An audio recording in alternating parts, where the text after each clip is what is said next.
자, 도시개발법부터 이제 문제를 풀면 되죠. 53번이에요. 도시개발법상 도시개발구역 지정에 관련된 설명으로 틀린 것은 그렇게 되어 있습니다. 그렇죠. 관계중앙행정기관의 국토교통장관에게 행정청에게 요청합시다. 정확하죠. 그 다음에 시장, 군수, 구청장은 행정청이잖아요. 시장, 군수, 구청장은 누구에게? 시도지사에게. 도시개발구역 지정할 행정청은 행정처에게 요청 맞죠. 그래서 1번, 2번은 진짜 비교해서 이거야 됩니다. 관계중앙행정기관장이 요청이 있을 경우 국토교통장관이 도시개발구역을 지정할 수 있고, 시장, 군수, 구청이 요청할 경우에는 시도지사가 도시개발구역을 지정할 수 있고, 그러니까 관계중앙행정기관은 국토교통부 장관에게만 도시개발구역 요청을 할 수 있는 거예요.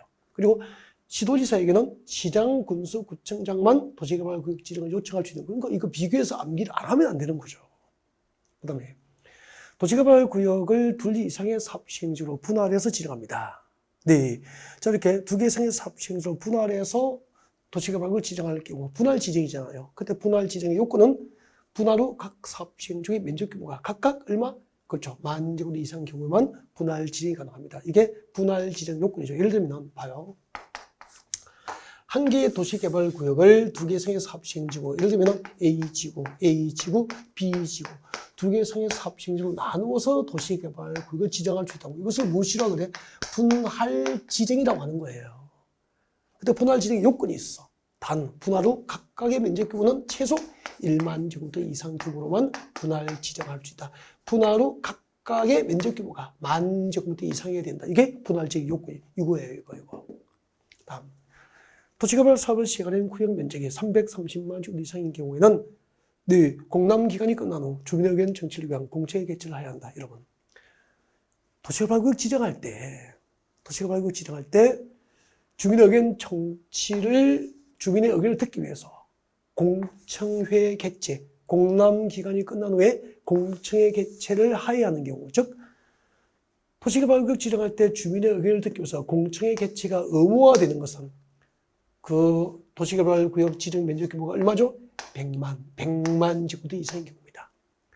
도시개발구역으로 지정되는 면적 규모가 100만 제곱미터 이상인 경우에는 공람기간이 끝난 후 주민 의견 청취를 위한 공청회 개최를 하여야 한다. 그렇게 되죠. 그래서 4번이 틀린 거예요. 정답이죠. 5번 지구단위 구역구역 지정이 없는 공업지역은 그렇죠. 공업지역은 최소 3만 제곱 이상 규모로만 도시개발구역 지정이 가능하다. 정확하잖아요. 그죠? 네. 여러분 한번 보세요. 도시지역은 이렇게 세우면 되잖아요. 주거지역, 상업지역, 공업지역, 녹지지역 3개 불러주세요. 보전 녹지, 생산 녹지, 자연 녹지 이렇게 되죠. 그죠? 근데 보전 녹지 지역은 도시개발법상 도시개발구역을 지정할 수 없잖아요. 그죠? 네. 그러면은 이제 나머지 주거지역, 상업지역, 공업지역, 생산 녹지지역과 자연 녹지지역은 도시개발구역 지정이 가능한데 최소한 용도지역별로 이 용도지역별로 최소한 일정 규모 이상이 되어야 도시개발법상 도시개발 사업으로 개발이 가능한 거예요. 공업지역은 얼마? 3만 제곱미터 이상.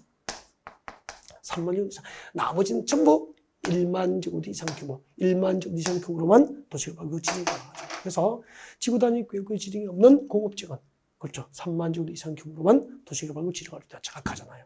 정답은 4번 그렇게 되는 거죠. 그 다음에 54번 문제 보겠습니다. 도시개발법상 개발계획 수립에 관련된 설명으로 옳은 것은 그렇게 되어 있는데요. 1번 보전 녹지 지역의 도시개발구역을 지정할 때는 도시개발구역 지정 후에 개발계획을 수립할 수 있다. 틀렸습니다. 여러분. 금방 여기서 보전 녹지 지역은 유일하게 여러분 도시지역이 전부 세분되면 16개 용도지역이 있잖아요. 그죠? 주거지역 6개, 상업지역 4개, 공업지역 3개, 녹지지역 3개, 16개가 있다고. 그 중에서 보전 녹지지역은 유일하게 도시개발법상 도시개발구역 지정이 안 돼요, 안 돼. 그래서 보전 녹지지역이 아니고 여기 무엇이 들어가야 되죠? 그렇죠. 자연 녹지, 생산 녹지, 자연 녹지. 생산 녹지 지역과 자연 녹지 지역이죠.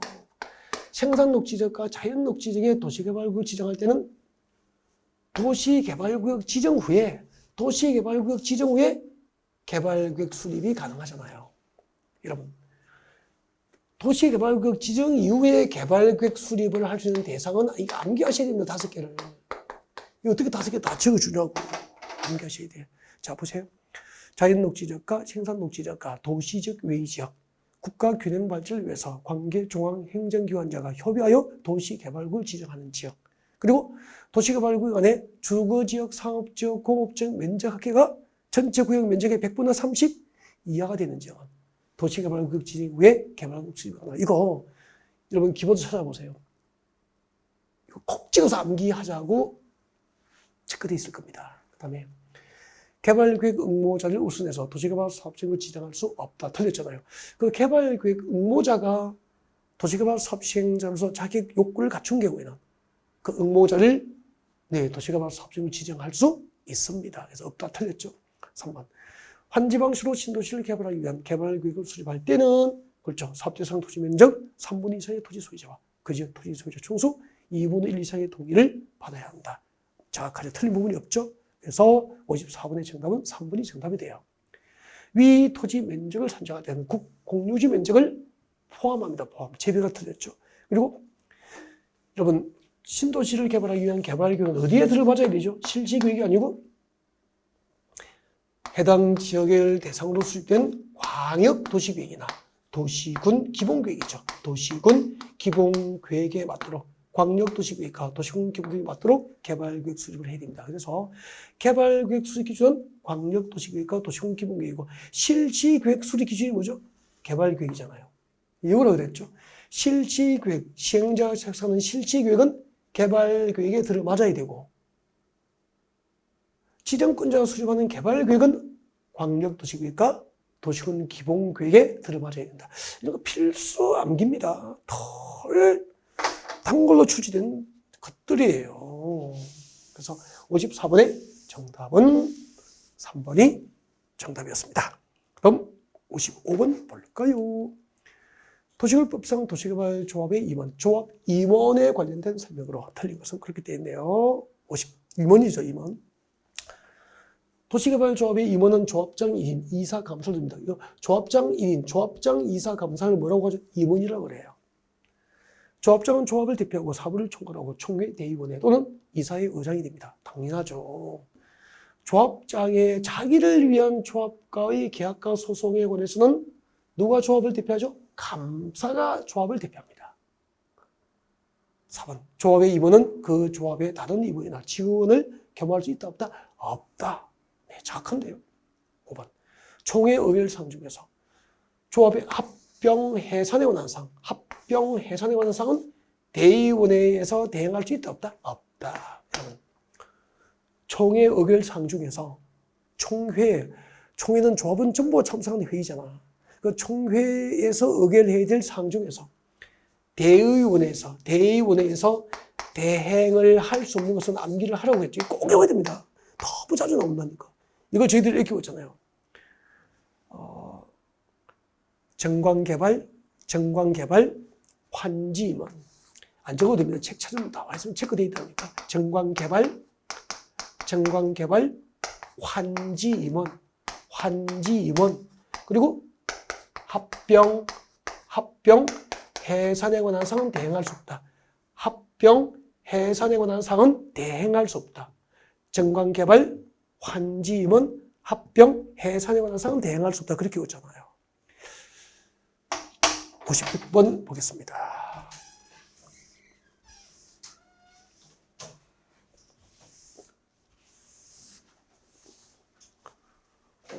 도시개발법상 수용 방식의 도시개발 사업철자, 도시개발 사업철자에서 조성토지 공급에 관련된 설명으로 틀린 것은 그 수용 방식으로 이제 사업이 끝나면 택지 등이 조성되잖아. 그 조성토지 공급에 관련된 설명으로 틀린 겁니다. 네, 1번. 시행자는 조성토지를 공급할 때는 조성토지 공급 계획을 작성하여 이를 지정권자에게 제출하여 승인받아야 됩니다. 이 부분은 개정됐잖아요.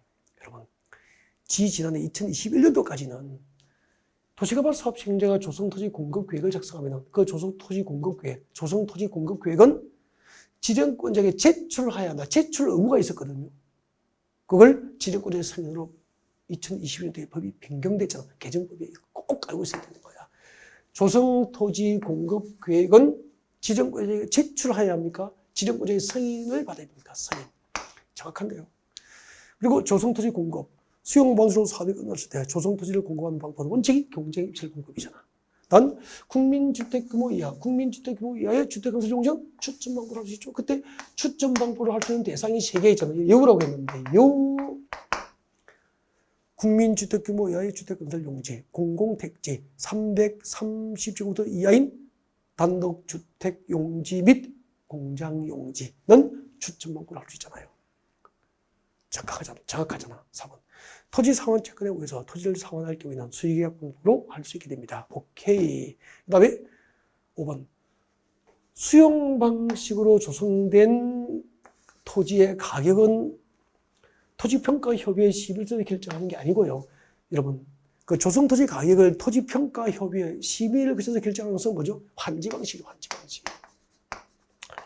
환지 방식으로 새로 조성된 토지, 환지 방식에 의해서 택지 등으로 새로 조성된 토지, 환지 방식으로 새로 조성된 토지의 가격을 평가할 때는 토지평가협의회 심의에서 결정합니다. 단, 그에 앞서서 공인평가기관 등의 평가를 받게 한다. 그렇게 돼 있잖아요.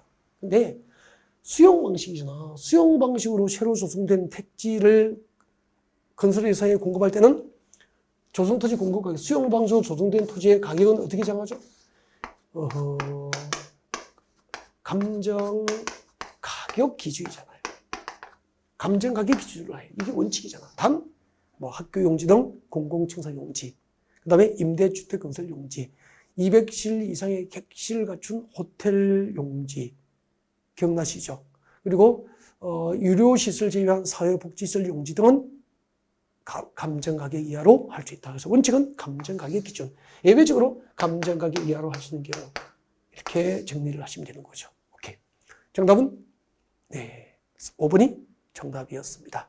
다음 57번 문제 보겠습니다. 57번. 제가 7번 정리할 때 이러고는 57번 문제 한번 읽어보십시오. 57번 문제를 읽어보십시오. 57번. 도시계획법상 환지계획에 관한 설명을 옳은 것. 환지계획에는 그렇죠. 환지계획에 포함된 내용을 외우라고 했죠. 그죠? 환지설계, 필지별 환지명세, 필지별 권리별로 된 청산 대상 토지 명세, 그리고 채비지, 보류지 명세. 마지막으로 입체, 환지용, 건축물 명세. 이게 통째로 한 문제가 나온 적이 있습니다. 그래서 환지계획 내용은 꼭 암기할 것. 환지계획 내용 5개 정도 암기할 것. 기본서 딱 필청 나와 있습니다. 그 다음에 이거 너무 중요하잖아요. 그죠? 그러면은 옳은 거 찾아야 되니까 1번이 일단 정답이에요. 이런 행정적인 아닌 시행자가 환지계획을 작성하면 인가를 받아야 되잖아. 근데 환지계획 인가권자도 콕 찍어드렸죠. 이거 시험 진짜 잘 나왔다니까. 환지계획은 누구에게 인가받죠? 제주특별자치도지사, 그리고 시장, 군수, 구청장, 시장, 군수, 구청장이 특도, 제주특별자치도지사, 제주특별자치도지사, 그리고 시장, 군수, 구청장이 환지계획 인가권자가 되잖아요. 3번. 환지계획은 종전토지와 건축물의 면적, 이용 상황, 환경, 그 밖의 상황을 종합적으로 고려한다. 여러분, 낯설지 않죠? 면적, 이용 상황, 환경, 이 세 가지를 고려하여서 정하는 것은 뭐죠? 도시 및 주거환경적법상 관리 처분 계획이죠. 관리 처분 계획. 관리 처분 계획을 작성하는 기준은 3개예요. 3개. 재개발 재건축할 때 분양 신청한 조합원에게 아파트 동수를 결정해 줘야 되잖아. 그때는 분양 신청한 조합원의 종전 아파트의 면적이 크면은 큰 평수 아파트, 면적이 작으면은 작은 평수, 이런 식으로. 면적, 이용상황, 환경, 이 3개는 관리 처분 계획 작성 기준이에요. 우리 환지 계획을 작성하는 기준은 어떻게 봤죠? 종전 토지하고 환지될 토지의 위치, 지목, 면적, 토질, 수리, 이용 상황, 환경. 어떻게 봤죠? 위지면, 토수리, 이렇게 했잖아요. 이 중에서 도시계획법상 환지계획 기준 중에서 도시 및 주거환경 정비법상 관리 충격 수리 기준은 3개가 있다고. 면적, 이용 상황, 환경 이렇게 되는 거죠. 이렇게 적어보니까 딱 구분이 되죠. 관리 충격 작성 기준은 면적, 이용 상황, 환경. 환지구역 작성 기준은 위지면, 토수리, 환 7개. 나란히 적어보니까 구별되죠. 이렇게.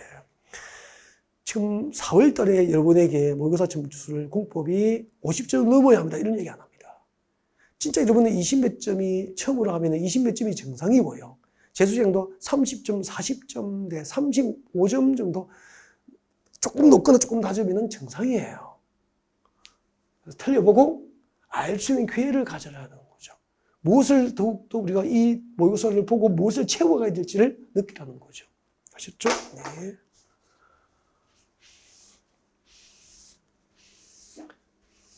그 다음에 4번. 시행령은 도시개발 사업에 필요한 경비. 여러분, 도시개발 사업에 필요한 경비에 충당할 목적으로 정한 토지는 보류지가 아니고 뭐죠? 채비지. 보류지는 뭐죠? 규약, 정관, 시행 규정, 실시 계획이 정하는 목적 달성을 위해서 환지를 정하지 않고 보류한 땅이잖아요. 도시개발 사업 목적 달성을 위한 용도에 쓰려고 종전 토지 소유지의 환지로 정하여 주지 않고 보류한 땅이 뭐죠? 보류지. 그중 일부를, 보류지 중 일부를 처분해서 경비에 충당할 용도로 정하면 뭐죠? 채비지. 그죠? 처분해서 도시개발 사업 경비에 충당할 목적으로 정한 땅은 채비지죠. 5번. 환지로 지정된 토지나 건축물을 도시개발 사업 전 종전 토지 소유자에게 환지로 지정된 토지나 건물을 환지로 주지 않고 토지나 건물을 주는 대신에 금전 청산하는 내용으로 인가받은 환지 계획을 변경할 때는 변경 인가를 받지 아니한다. 여러분, 환지 계획을 인가받으면 그 인가받은 사항을, 인가받은 내용을 변경할 수 있잖아요. 그리고 원칙대로 하면은 변경을 인가받아야 돼. 근데 환지로 지정된 토지나 건축물을 금전 청산하는 내용으로 변경할 때는 변경 인가를 받지 아니한다. 이것도 기출된 지문, 한 번 시험에 나왔던 적이 있는 지문이죠.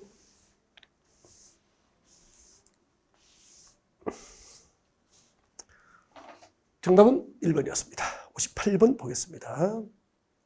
도시개발법상 도시개발 채권에 관련된 설명으로 틀린 것은, 이것은 뭐 아주 쉬워요. 도시개발 채권은 시도 조례가 정한 바에 따라서 도시개발 사업 시행자가 발행하는, 누가 발행하죠? 시도지사가 발행하죠. 시도지사가 발행합니다. 그죠? 이런 건 암기하면 되는 거죠. 그러면 틀린 것은 몇 번이죠? 1번. 나머지 이제 맞는 것은 읽지는 않겠습니다. 네, 1번이 정답이 되지요. 네. 그 다음에 59번 보겠습니다. 도시 및 주거환경 읍상 정비기본계획입니다. 정비기본계획에 관련된 설명으로 틀린 것은, 정비기본계획이 뭐죠? 이렇게 설명하잖아요. 대도시 지역에서의 정비사업을 체계적으로 시행하기 위해서, 대도시 지역에서의 정비사업을 체계적으로 시행하기 위해서 계획이 필요한 거예요. 장기적인 계획이. 대도시의 정비사업을 체계적으로 시행하기 위해서 몇 년 단위로? 그렇죠. 10년 단위로 수립하잖아요. 10년 동안 재개발, 재건축의 부동산 시장은 끊임없이 변화되니까 몇 년마다? 그렇죠. 5년마다 타당성 검토해서 정비하잖아요. 그럼 정비기본계획은 누가 수립합니까? 대도시의 시장이 수립해요. 그때 정비기본계획을 의무적으로 수립해야 될 대도시는 특별시, 광역시, 세종특별자치시, 제주특별자치도, 그리고 특별시, 광역시, 특별자치시 아닌 시 중에서 이건 얼마죠? 인구 50만 이상이 되는 대도시 시장이 수립하죠. 그래서 기본계획 수립권자는 맞죠. 그렇게 이해하는 거죠. 다음 두 번째. 기본계획은 10년 단위로 수립하고 5년마다 당선 검토하고. 땡큐. 여러분 제가 이거 강조했죠. 기본계획 수립할 때 주민의 의견을 청취하기 위한 공람기간은 며칠? 14일 이상. 이 정답이에요. 적으십시오. 정비기본계획이잖아. 그죠? 정비법상 정비기본계획. 그리고 주택법상 리모델링 기본계획. 적으십시오. 정비기본계획과 리모델링 기본계획 수립할 때 주민 의견 청취를 위한 공람기간은 14일 이상이에요. 지금 기본계획이고 정비계획. 교재 한번 찾아보세요. 정비 계획 수립할 때 주민에겐 청취를 위한 공람기간은 혹시 며칠? 30일 이상. 항상 객관식은 비교해서 이루는 거라니까. 정비 기본계획 수립할 때 주민에겐 청취를 위한 공람기간은 14일 이상. 정비 계획 수립 시 주민에겐 청취를 위한 공람기간은 30일 이상. 그렇게 되는 거예요. 오케이. 그래서 정답은 3번입니다. 그리고 4번 이건 말을 안 할 수가 없네. 4번. 4번 별표 2개 하세요. 이거 외우십시오. 앞에 암기라고 적으십시오. 암기하고 있어야 돼요. 이것도 기본 강의 할 때 제가 각지가 들려서 외우시라고. 여러분. 기본 계획 안에 생활권 설정, 생활권별 기반시설 설치 계획 등이 포함된 경우에는 이거 다 안 외워도 돼. 기본 계획에 생활권 설정 등에 관한 사항이 포함된 경우에는 그렇게 하면 된다고. 기본 계획에 생활권 설정 등에 관한 사항이 포함된 경우에는 그 기본 계획에 포함될 내용 중에서 2가지를 기본 계획에 포함하지 아니할 수 있어요. 생략할 수 있어요. 여러분, 기본 계획에 생활권 설정 등에 관한 사항이 포함된 경우 생략 가능한 사항 2개 외우십시오. 정비 정국의 계략적 범위 하나, 2번째 단계별 사업 추진 계획. 이 2가지는 기본 계획에 포함하지 아니할 수 있다. 이 지문도 외워야 되는 지문인데요. 이게 최근에 한 2번 정도 직접 정답을 결정했었죠. 중요합니다. 됐습니다. 여기까지. 자, 정비 기본계획 관련 문제 59번이었습니다. 다음은 60번 문제를 보겠습니다. 60번 문제를 보겠습니다. 도시비 주거환경정비법상 주거환경 개선 사업을 인가받은 관리 처분계획에 따라서 주택, 부대, 복리시설 건설 공하는 방법으로 할 경우 사업 시행자에 관한 설명으로 틀린 것은 그렇게 되어 있습니다. 여러분, 주거환경 개선 사업은 민간 개발 방식으로 합니까? 공공 개발 방식입니까? 공공 개발 방식으로 하잖아. 여러분이 얼마나 기본이 충실하게 학습을 하시고 모의고사에 오셨는지 한번 보려고요. 달동네 지으니까 주거환경에서 달동네잖아요. 기본적으로. 달동네니까 여기에 살고 있는 토지는 소유자는 직접 사업을 하거나 조합을 만들어서 할 수 있는 경제적, 사회적 여건이 안 되기 때문에 공공개발 방식으로 한다니까. 그럼 누가 하죠? 그렇죠. 시장, 군수 등이잖아. 시장, 군수 등이 직접 시행하거나 아니면 누구를 지정하죠? 그렇죠. 토지주택공사, 주공이죠.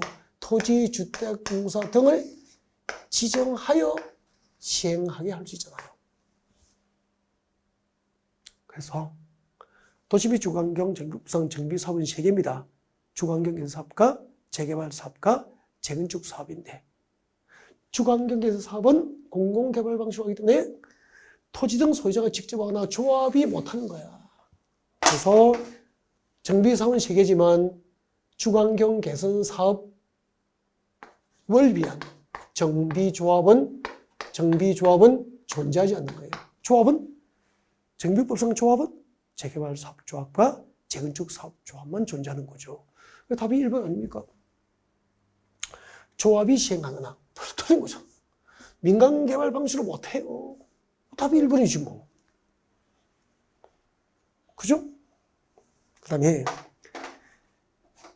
2번부터 5번은 무슨 말인지 모르면 복습이 안 되는 거잖아요. 이론 강의를 듣고 보셨으면 좋겠는데 잠깐만요. 주거환경 개선 사업의 사업방법이 주거환경 개선 사업의 사업방법이 4가지가 있어. 어떻게 외웠죠? 스스로, 환수관. 지금 무슨 말인지 모르겠다 하면은 시험 안 치실 거예요? 시험 치셔야 되니까 이론 강의를 들으면 됩니다. 정비법 이론 강의를 듣고 오십시오. 그럼 됩니다, 이게. 그럼 합격한다니까요. 그죠? 무슨 말인지 모르겠다. 이론 강의를, 이 부분의 이론 강의, 정비법 한번 듣고 오세요. 정비법 4시간이면 가능합니다. 듣고 한번 읽어주십시오. 한번 봐요.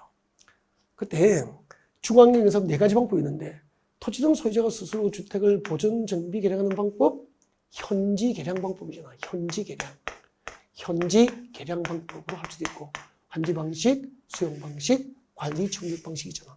그때 첫 번째 방법을 할 때 토지 등 소유자가 스스로 주택을 보존, 정비, 개량하는 첫 번째 방법을 할 때 시장, 군수 등이 주택, 공사 등을 사업청으로 지정하려면 토지 등 소유자 과반수 동의를 요해. 과반수 동의. 근데 뒤에 3개. 환지 방식, 수용 방식, 관리 청객 방식으로 주관경 견사를 할 때 시장, 군수 등이 주택, 공사 등을 지정하려면은 토지등 소유자 3분의 2 이상 세입자 시대수 과반수 동의를 얻어야 되는 거야. 단 세입자 시대수가 토지등 소유자의 2분의 1 이하인 경우에는 세입자 동의 절차를 거치지 아니할 수도 있어. 이런 식으로 갑니다. 이 부분에 대한 문제가 이거예요. 얼마나 어렵겠어요. 이게. 근데 최근에 시험이 여기까지 나와요. 출제 범위가 여기까지라니까, 출제 수준이. 우리가 이걸 해내야죠. 자격증 따로 왔지 뭐. 포기하려고 오신 건 아니잖아요. 보십시오. 지당 구성이 주택 구성 등을 사업장으로 지정할 경우에는 정비 예정구역의 토지나 건축물 소유자, 지상권자 3분의 2 이상. 지금 여기는 무슨 방식이죠? 관리 충격 방식으로 한다고 했잖아. 그럼 여기네. 관리 충격 방식으로 하니까 시장 구성 등의 주공 등을 지정하려면 토지 등 소유자 3분의 2 이상의 동의를 요하고 세입자 시대수 과반수의 동의를 요하네? 보십시오. 관리 충격 방식으로 할 때는 시장 구성 등이 주택 구성 등을 사업장으로 지정할 경우에는 정비구역 안에 토지 등 소유자 3분의 2 이상의 동의. 세입자 시대수 과반수 동의 맞잖아요. 그리고 세입자 시대수가 토지 등 소유자 2분의 1 이하인 경우에는 세입자 동의 절차를 거치지 아니할 수 있어. 단 천재지변 등에 의해서 긴급히 주관경 개선 사업이 필요한 거야. 그때는 지금 지진이 나고 산사태가 나서 긴급하게 달동네 정비 사업을 해야 되는데 그때는 이런 동의서 도장 받을 시간이 없잖아. 그래서 천재지변 등으로 긴급한 사유로 천재지변 등 그밖에 불가피한 사유로 긴급히 주관경 개선 사업이 필요할 때는 토지 등 소유자나 세입자 동의 절차 없이도 지당 구성이 직접 할 수도 있고 주공 등을 지정할 수 있다 그런 얘기예요. 이해가 되죠? 네. 어쨌든 여러분은 이해하시고 해내셔야 됩니다. 왜요? 합격해서 자격증을 따셔야 되니까. 대한민국 보통 아저씨 아줌마가 다 하잖아요. 여러분이 그분들보다 못한 거 없잖아요. 하셔야죠. 61번. 도시 및 중환경적 구상, 공공재개발 사업과 공공재건축 사업의 정의, 개념 정의잖아. 이것은 기본적으로 하시는 이거 2021년도에 신설된 것들입니다. 그러니까 지난해 처음으로 시험에 대비해서 얼른 나올 수 있단 말이야. 꼭 기억하셔야 돼요. 공공재개발이 무엇일까? 공공재건축이 뭘까 봐요.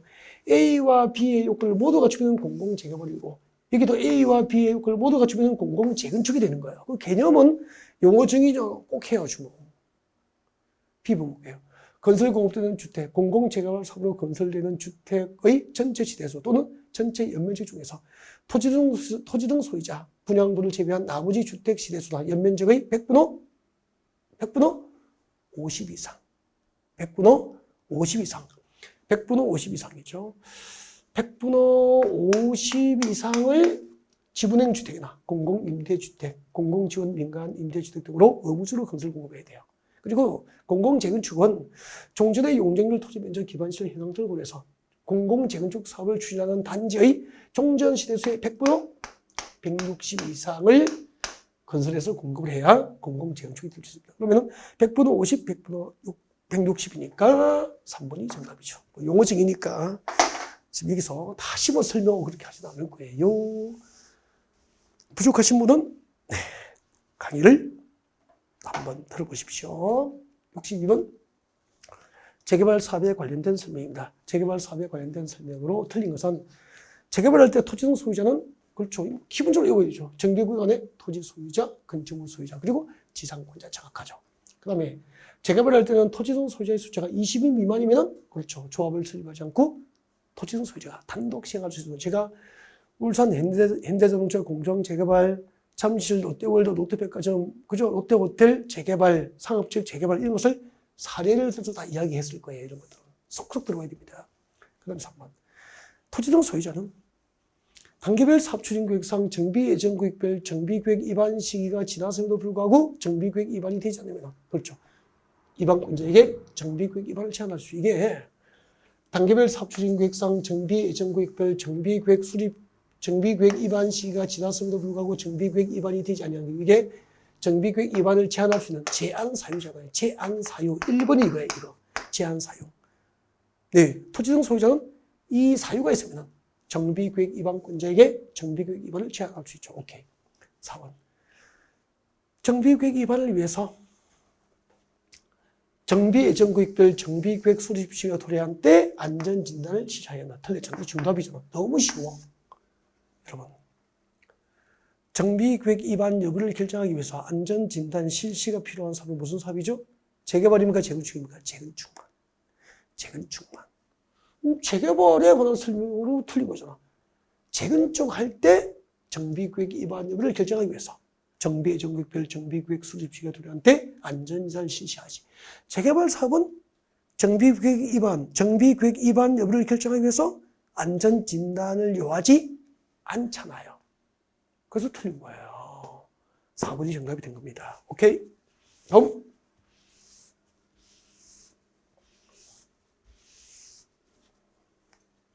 63번. 도시 및 주거환경 정비법상 정비구역 등 해제에 관련된 설명입니다. 틀린 것은 그렇게 되어 있네요. 1번. 지정구조는 토지 등 소유자 100분의 30 이상의 해제를 요청하면, 그렇죠. 토지 등 소유자 100분의 30 이상의 해제를 요청하는 경우에는 네, 정비구역 지정을 해제할 수 있죠. 직권으로 해제할 수 있죠. 임의적 해제 설거입니다. 임의적 해제 설거입니다. 꼭 옆에 기본서 딱 펼쳐놓고 찾아보세요. 네. 그 다음에 추진위원회가 이미 구성돼 버렸거나 조합이 설립돼 버렸어. 그럼 상당한 절차가 진행됐고 사업을 준비하면서 이미 많은 비용이 투입되어 있기 때문에 함부로 정비구역 해제를 쉽게 요청할 수 없도록 이때는 토지등 소유자 과반수 동의에서 과반수 동의로 해제 요청이 가능한 거야. 그럼 봐요. 1번, 2번만 비교하라고. 정답은 2번이 정답인데 비교하시라고. 여러분. 추진위원회가 구성이 되지 아니한 정비구역은 아직까지 조합 설립 추진위원회도 구성되지 않았기 때문에 추진위원회도 구성 안 했기 때문에 아직 사업 초반이라 사업을 준비하기 위해서 들어간 투입된 비용이 얼마 없으니까 토지등 소유자 30% 이상 조합원 자기를 갖고 있는 토지등 소유자 30% 100% 30 이상만 30 이상이 동의하면 해제 요청이 가능해. 추진위원회가 구성되기 전에는 100% 30 이상이 동의하여 해제 요청할 수 있어. 그런데 설립 추진위원회가 이미 구성되어 버리거나 조합이 설립되어 버리면 상당히 절차가 진행된 거예요. 그리고 이미 사업을 준비하기 위해서 많은 비용이 투입되어 버렸기 때문에 이때는 함부로 적은 숫자가 정비구역 해제를 요청 못하도록 이때는 토지등 소유자 과반수 동의로 해제 요청을 하면은 해제할 수 있다. 그렇게 법이 만든 거예요. 비교해서 기억하시면 좋겠고 나머지 읽어보십시오. 네. 그 다음에 핵심 키가 된 건 두 가지를 이제 설명을 드리는 거죠. 나머지는 다 맞는 지문들이니까 보시라는 거예요. 64번. 도시 및 주거환경 정비법상 관리 처분 계획에 관한 설명으로 틀린 것. 투기 가지거나 조정 대상지로 지정되지 아니었습니다. 1번. 관리 처분 계획에는 그렇죠. 분양 대상자별 종전 토지나 건축의 명시에 및 사업 시행 계획 인가 고시가 있은 날 기준으로 한 가격이 포함됩니다. 이게 뭐죠? 관리 처분 계획 내용이라니까. 1번이 관리 처분 계획에 포함될 내용인데 한번 찾아보세요. 기본서. 그때 제가 이렇게 설명했을 거야. 관리 처분 계획에 포함될 조합원의 종전 토지와 건축물의 가격을 산정하는 기준 일자가 언제죠? 이걸 외우라고 하면 기본서가 딱 밑줄 꺼놨단 말이야. 사업 시행 계획 인가 고시가 있으나 기준이야. 정비법상 정비사업 절차에서 사업 시행 계획 인가 고시가 있은 날 기준으로 산정된 종전 토지와 건축의 가격이 관리 처분 계획에 포함되어 있다 이 말이에요. 참 중요한 지문이죠. 그래서 1번 맞게 됩니다. 다음 2번. 특별시장 관계시장 도지사, 특광도, 특별시장 관계시장 도지사는 사업 시행으로 정비구역 주변 지역에 주택의 현장이 부족하게 된 등 사유가 있을 경우에는 그렇죠. 여러분 관리 처분 계획 인가 시기 조정을 시장구수장에게 관할 시장구수장이 요청할 수 있잖아요. 그리고 요청을 받은 시장구수장은 특별한 사유가 없으면 그 요청에 따라야 하고 그때 관리 처분 계획 인가 시기를 조정할 수 있는 조정 시기는 인가 신청이 있어도 1년을 넘지 않은 범위에서 인가 시기를 조정할 수 있어요. 우리 정비법상 인가 시기 조정이 가능한 게 두 가지잖아요. 그죠? 사업 시행 계획 인가하고 관리청계 인가 두 가지입니다.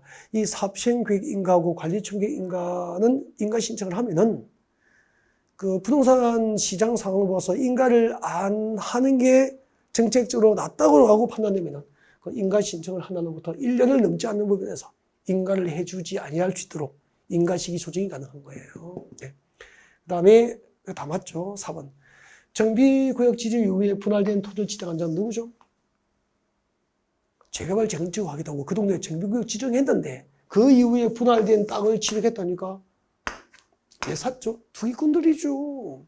그래서 이들은 앞에 입주권을 주지 않고 현금으로 청산해서 조치될 수 있습니다. 다 맞죠?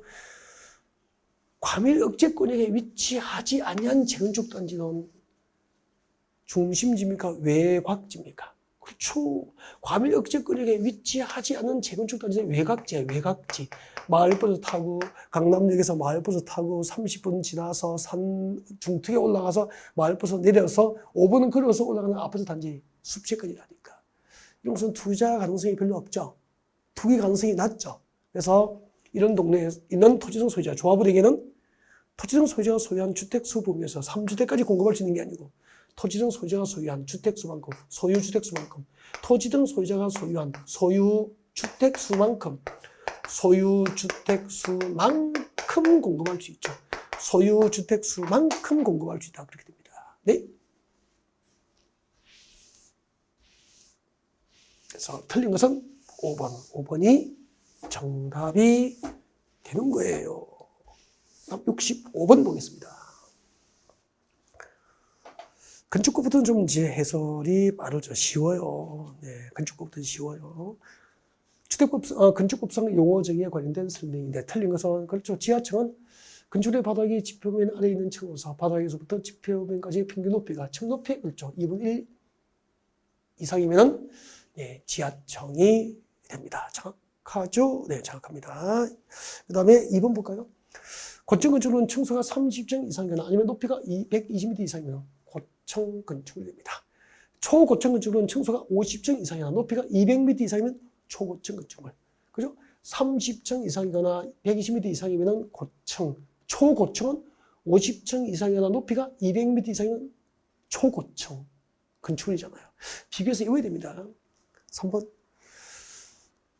건축협정이란 용적률을 개별 대지마다 적용하지 않고 두 개 이상의 대지를 대상으로 통합 적용하여 건축하는 거죠. 건축협정이 아니고 뭐죠? 결합건축. 결합건축. 결합건축이 용적률 통합 적용 제도 아닌가요? 3번이 정답이죠. 잠깐 설명드릴까요?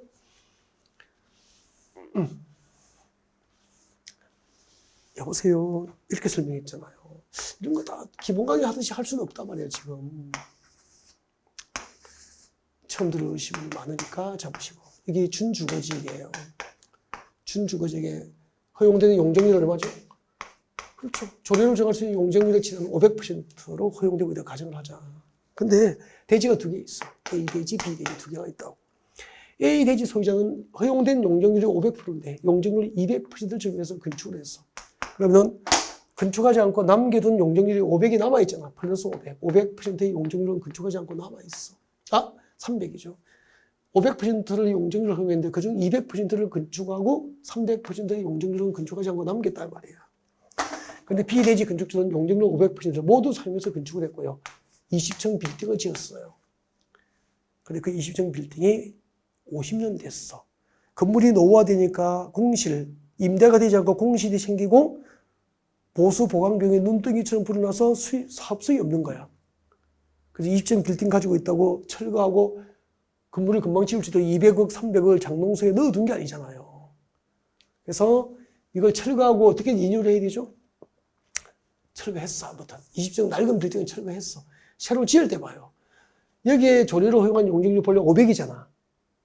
여기에 건축하지 않고 남아있는 용적률 300이잖아. 이걸 매매를 통해 용적률 300% A 대지 용적률 300%를 사오는 거예요.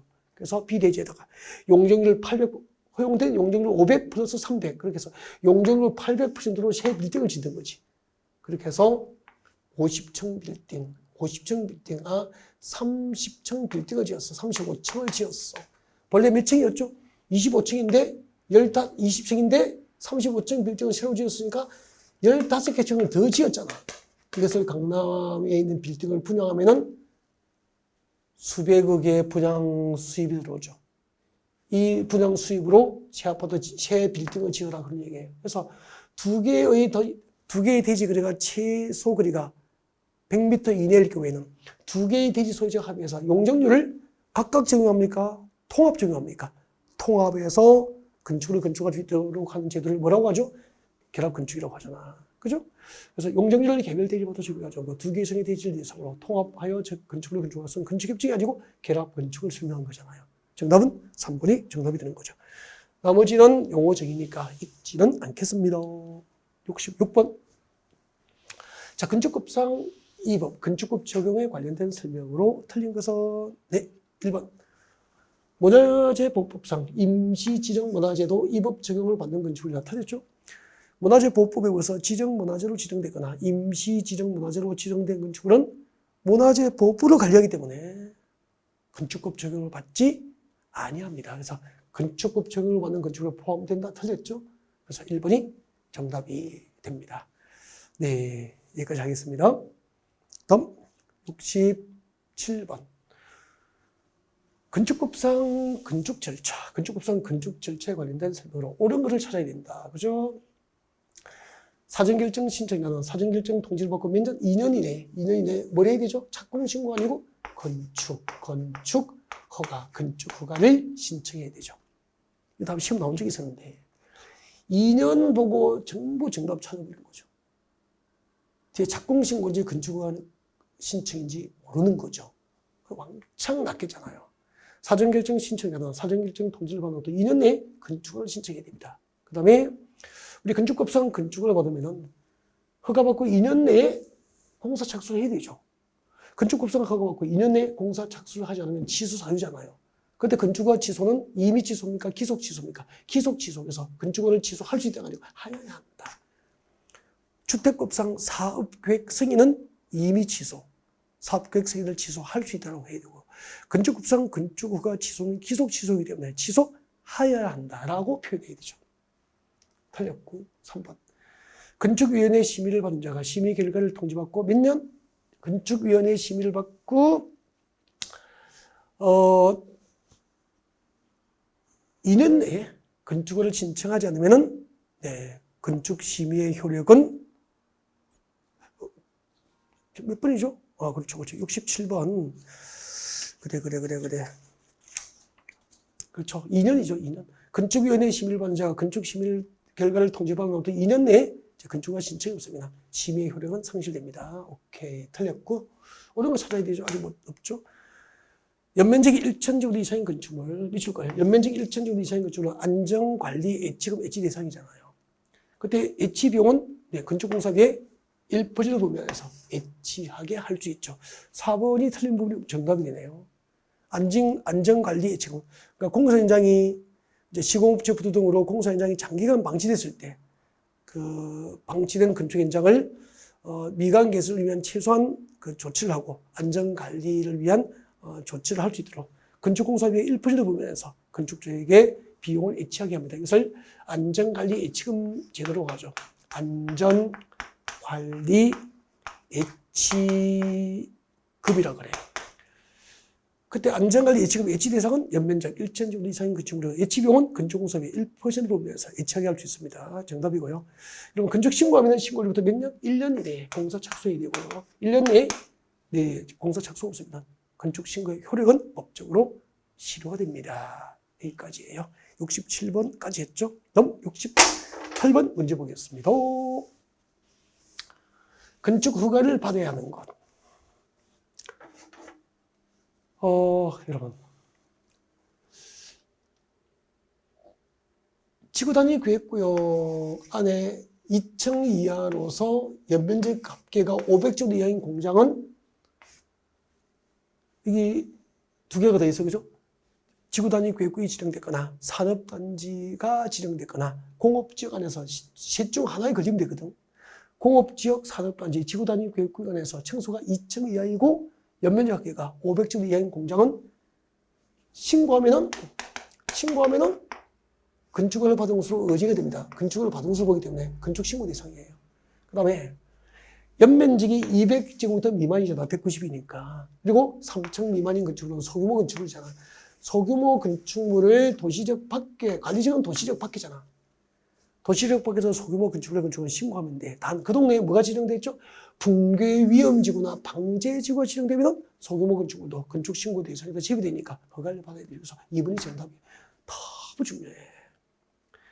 관리지역 농림적 자연환경 보존지역, 관리지역 농림적 자연환경 보존지역, 즉 도시적 밖에 연면적이 200제곱미터 미만이고 3층 미만인 소규모 건축물의 건축은 신고로 건축할 수 있어. 단 그 동네에 방제지구가 지정됐거나, 즉 관리적 농림적 자연환경 보존지역에 방제지구가 지정됐거나, 지구 단위 계획구역이 지정됐거나, 붕괴 위험지역이 지정된 경우에는 이 소규모 건축물의 건축도 신고 대상에서 제외되기 때문에 허가를 받아야 된다는 얘기죠. 너무 중요한데 이런 것들. 여러분 이 부분도 우리 그 기본 강의 이론 총정리 이론 강의 그 기본서 한번 찾아보실래요? 찾아봐 주면 좋겠습니다. 찾아보셔야 돼요. 나머지는 전부 건축신고 대상 외웠던 거잖아. 그죠? 네. 소규모 건축물의 대수선, 연면적 합계 100제곱미터 이하인 건축물, 그리고 높이 3m 이하의 건축 등은 건축신고 대상입니다. 허가를 받을 필요가 없죠. 신고하면 건축 허가를 받은 것으로 보는 대상들이니까 정답은 2번이었습니다. 네. 혹시 지금 졸고 계시는 분 안 계시죠? 졸고 계시면 안 됩니다. 자, 건축급상 건축물의 용도 분류 또는 용도 변경에 관한 설명으로 틀린 것은 1번이죠. 부동산 중개사무소는 건축사 용도가 3개잖아요. 바닥 면적 합계, 해당 용도로 쓰는 바닥 면적 합계가 30제곱미터 이하는 말씀하세요. 뭐죠? 제1종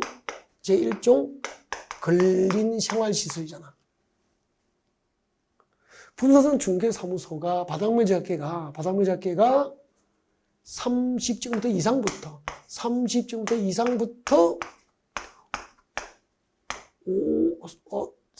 이상부터 500제곱미터 미만까지는 뭐죠? 제2종 근린 생활시설이잖아. 부동산 중개사무소 바닥 면적 합계가 30제곱미터 이하, 30제곱미터 미만까지는 1종 근린 생활시설. 30제곱미터 이상부터 500제곱미터 미만은 2종 근린 생활시설. 그리고 바닥 면적 합계가 500제곱미터 이상부터 뭐가 되는 거죠? 업무시설이잖아. 다 암기하고 계시잖아요. 1번이 정답이에요. 부동산 중개사무소로서 그 바닥 면적 합계가 50제곱미터 이상부터 500제곱미터 미만까지는 얼마죠? 30제곱미터 이상입니다. 30제곱미터 이상부터 500제곱미터 미만은 2종 근린 생활시설, 업무시설이죠. 네. 뭐 50제곱미터 이상부터 500제곱미터 미만이어도 2종이잖아요. 그죠? 네. 이 사이에 들어가도. 오케이. 그래서 1번은 업무시설이 아니고 제2종 근린 생활시설입니다. 본래 2종 근린 생활 기준이 30제곱미터 이상부터 500제곱미터 미만까지 그렇게 돼야 돼요. 알겠죠? 네.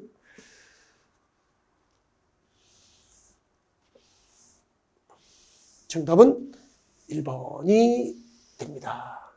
다음 70번. 주택법상 주택이 아닌 거죠. 네, 정답은 주택이 아닌 것. 주택에 해당하는 것. 주택을 찾아라. 그죠? 3번이 정답이죠.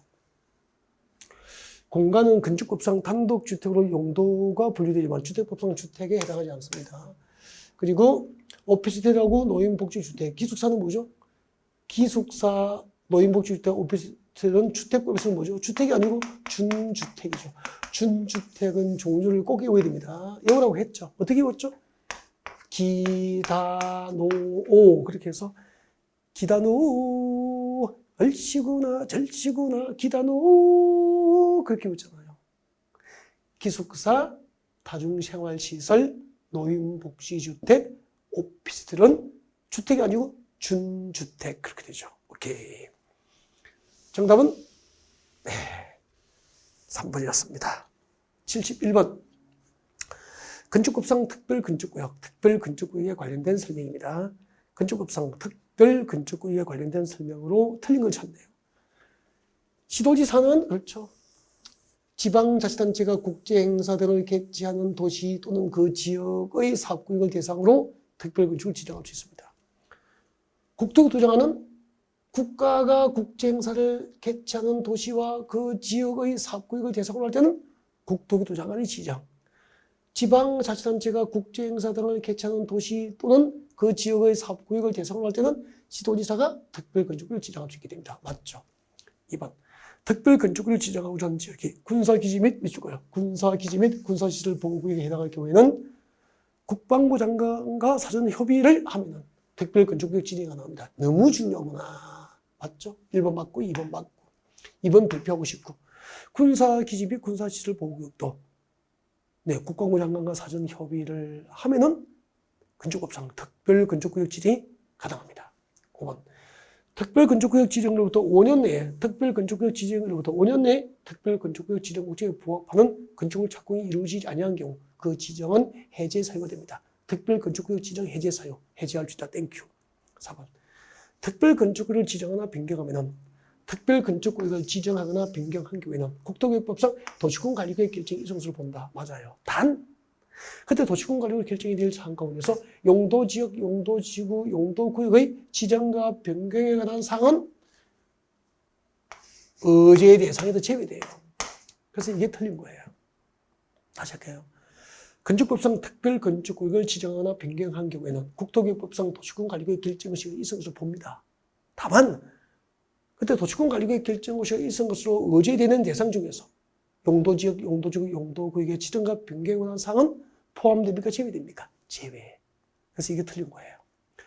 개발제한구역은 건축법상 특별건축구역을 지정할 수 있다, 없다? 없다. 여러분, 건축법상 특별건축구역을 지정할 수 없는 대상, 특별건축구역을 지정할 수 없는 대상, 특별건축구역을 지정할 수 없는 대상, 지정할 수 없는 대상은 외워야 되죠.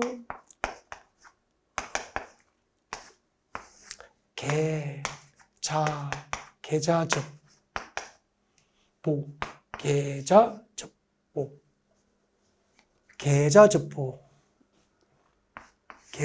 4개 다 외워야 되죠. 개발제한구역, 자연공원법상, 자연공원 안에는 특별건축구역 지정할 수 없죠.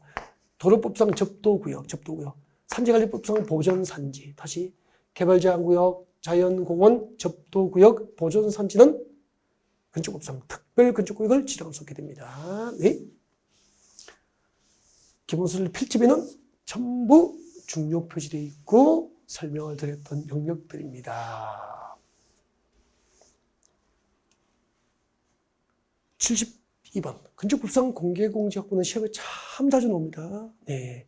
건축법상 공개공지에 관련된 설명으로 틀린 것은 그렇죠. 노산업단지 정비가 필요하다고 인정하여 지정 공고된 지역은 공개공지 확보 대상이 맞습니다. 2번.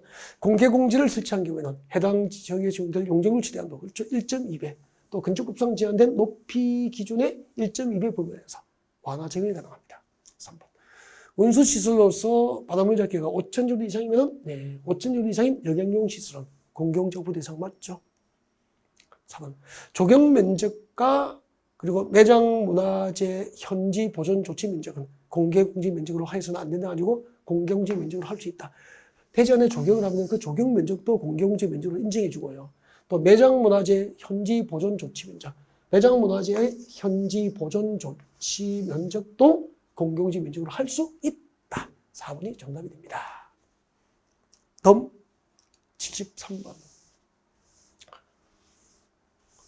주택법상 도시형 생활주택에 관련된 설명을 틀은 것은 이것도 시험 자주 나오거든요. 소형주택은 주거지역 면적이 60제곱미터 미만인 경우에는 욕실과 보일러실을 제외한 부분은 하나의 공간을 구성해야 된다. 틀렸죠? 그 도시형 생활주택 중에서 소형주택의 요건은 지난해 시험에 통째로 한 문제였거든요. 그중 하나잖아. 소형주택은 주거지역 면적이 30제곱미터 미만이면은 욕실과 보일러실을 제외한 부분은 하나의 공간, 즉 원룸으로 구성하라 그런 뜻이에요. 그래서 틀린 것은 1번이 정답이 됩니다.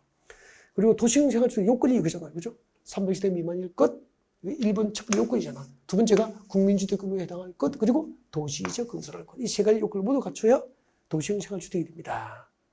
나머지 보시고요. 1번이 정답이죠. 다음. 74번. 주택법상 투기과열지구에서 전매제한에 관련된 설명이다. 투기과열지구에서 건설 공급된 주택은 물론이고 해당 주택의 입주자로 선정된 지위도 전매제한 대상이 되잖아요. 투기과열지구에서 전매제한 기간은 해당 주택의 입주자로 선정된 날부터 해당 주택에 대한 소유권 이전 등기일까지 전매제한을 받게 됩니다. 그때 이 전매제한 기간이 5년을 초과하면 그 전매제한 기간은 5년으로 한다. 틀린 거죠? 정답은 3번 그렇게 됩니다. 다음 75번. 주택법상 사용검사, 주택법상 사용검사에 관련된 설명으로 틀린 것은 그렇게 되어 있네요. 국가 또는 지방자치단체, 국가 또는 한국토지주택공사죠. 여러분.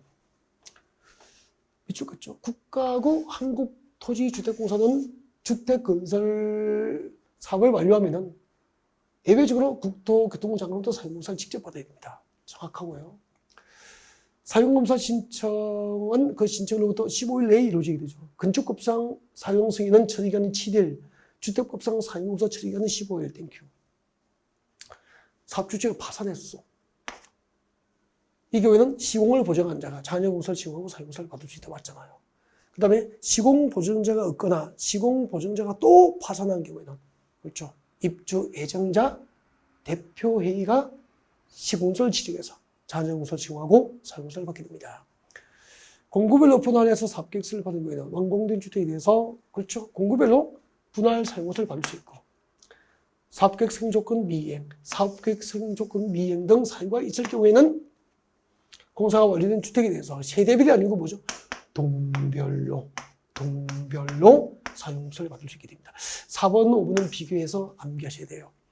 공구별로 분할해서 사업계획서를 받은 경우에는 공구별로 분할 사용공사를 받을 수 있고 사업계획 승인조건 미이행 등 사유가 있을 경우에는 세대별이 아니고 동별로도 사용검사를 받을 수 있다. 정확하게 비교해서 이용이 됩니다. 이 부분은. 아셨죠? 그래서 정답은 5번. 5번이 정답이에요. 76번 보겠습니다. 76번. 지역주택조합에 관련된 설명을 틀리고선. 그렇죠. 지역주택조합이 설립인가 받으러 갈 때는 이 요건을 갖춰야 되죠. 주택 건설대지 80% 이상이 돼서 사용거를 확보하고 15% 이상의 소유권 확보를 하여야만 지역주택조합에 설립인가 신청할 수 있잖아요. 그래서 지역주택조합과 직장주택조합 가운데서 지역주택조합과 그리고 직장주택조합 가운데서 주택건설을 목적으로 하는 조합은 이 두 가지 요건, 대지 면적 80% 이상에 대한 사용권 확보, 동시에 15% 이상의 소유권 확보를 해야 조합 설립 인가 신청이 가능하잖아. 다음 2번. 조합 설립 인가를 받기 위한 조합원을 모집할 때는 해당 주택 건설 대지 면적 50% 이상에 대한 사용권을 확보하고 설립 인가 신청할 때는 80% 이상의 사용권을 확보. 조합원 모집할 때는 조합원 모집을 신고할 때는 주택을 대지 면적 50% 이상에 대한 사용권을 확보. 이 비교해야 된다고. 50% 이상의 사용권을 확보하고 시장 군수적의 조합원 모집은 신고합니다. 이 원칙이잖아. 조합원 모집은 신고하고 공개 모집 방법을 해야 한다. 이게 원칙이잖아요. 틀린 것은 2번이 정답이 됩니다. 자, 다음은 77번이죠. 주택법상 매도 청구에 관한 설명으로 틀린 것은 매도 청구도 중요합니다. 사업계획서를 받은 주택건설 대지 중에서 사용권을 확보하지 못한 대지 소유자에게 그 대지를 매도 청구할 수 있는데 그때 매도 청구는 뭐죠? 시가. 매도 청구는 시가로 매도 청구할 수 있습니다. 아니 아파트 지으려고 사업계획 승인 받았어. 그 사업계획 승인 받은 대지에 매도 청구 대상 토지가 포함되어 있어.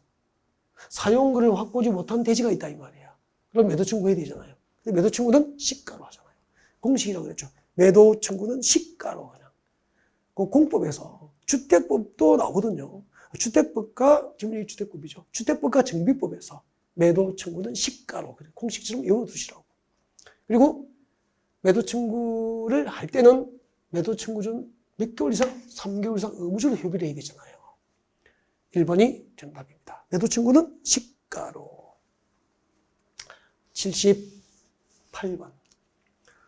주택법상 분양가 제한을 받는 것으로 가장 어려운 것은 이거 구경해야 됩니다. 도시형 생활주택은 분양가 제한을 안 받잖아요. 경제자유에서 건설공원 공동주택도 분양가 상한제 적용 대상에서 제외되잖아요. 관광특구에서 건설공원은 공동주택으로서 해당 것으로 층수가 50층 이상이거나 높이가 150m 이상인 공동주택, 층수가 50층 이상이거나 아니면 그 높이가 150m 이상인 공동주택은 분양가 상한제 적용 대상에서 제외되잖아요. 신설된 거야, 두 개가. 2022년도부터. 소규모 주택 정비 사고로 건설된 공동주택도 분양가 상한제 적용을 안 받죠. 그리고 공공재건축이 아니고 뭐죠? 공공재개발 사업에서 건설 공동주택은 분양가 상한제 적용을 받지 않게 됩니다. 재건축이 아니고 공공재개발 사업입니다. 정답은 5번 그렇게 되죠. 이 문제를 나중에